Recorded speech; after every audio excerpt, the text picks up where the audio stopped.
WUSA 9 has learned just 2 hours ago a 13-year-old was shot in Southeast D.C. Here's what we know at this hour. It happened at around 2:15 this afternoon near an elementary school. That 13-year-old boy is in the hospital right now.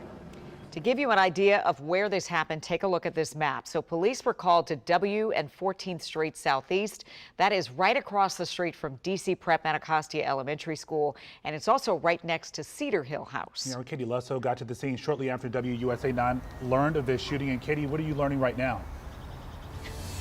Well, I just checked in with D.C. police about 15 minutes ago, and they tell me that 13-year-old who was taken to the hospital did have a gunshot wound, but is conscious and alert and was speaking with investigators. So hopefully that can clarify some things. But I want to show you the scene a little bit. Police did clear out of here just about an hour ago. It happened right here, we're told, according to neighbors, right directly across the street, as you can see from that park, the Cedar House, but also down the street, just about a block away from where that school is. So that's D.C. Prep Anacostia Elementary School. Now we are on 14th Street Southeast between Cedar and W Street, and neighbors again say it happened right here just after 2 o'clock this afternoon. We got here around 3 p.m. and police were really wrapping up at the scene. A lot of evidence markers still down on the ground, but they cleared up just about 45 minutes after that.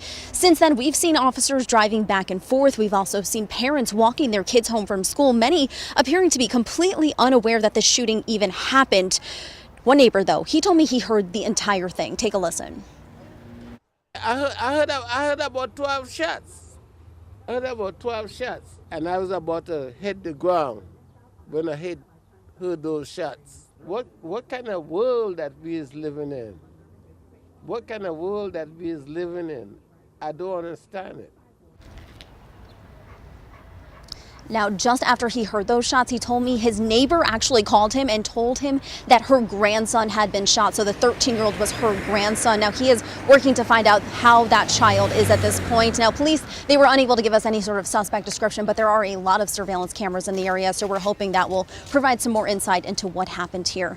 We're in Southeast. I'm Katie Lusso, WUSA 9. It's happening far too often, and this just, it's heartbreaking when you hear about a young person being shot leaving school. I know we've got more details to get to, and Katie, you'll stay on this story. And of course, you can trust WUSA 9 to stay on top of this breaking news. For updates anytime, download the WUSA 9 app on your phone, or you can stream us for free on WUSA 9 Plus for Roku and Fire TV.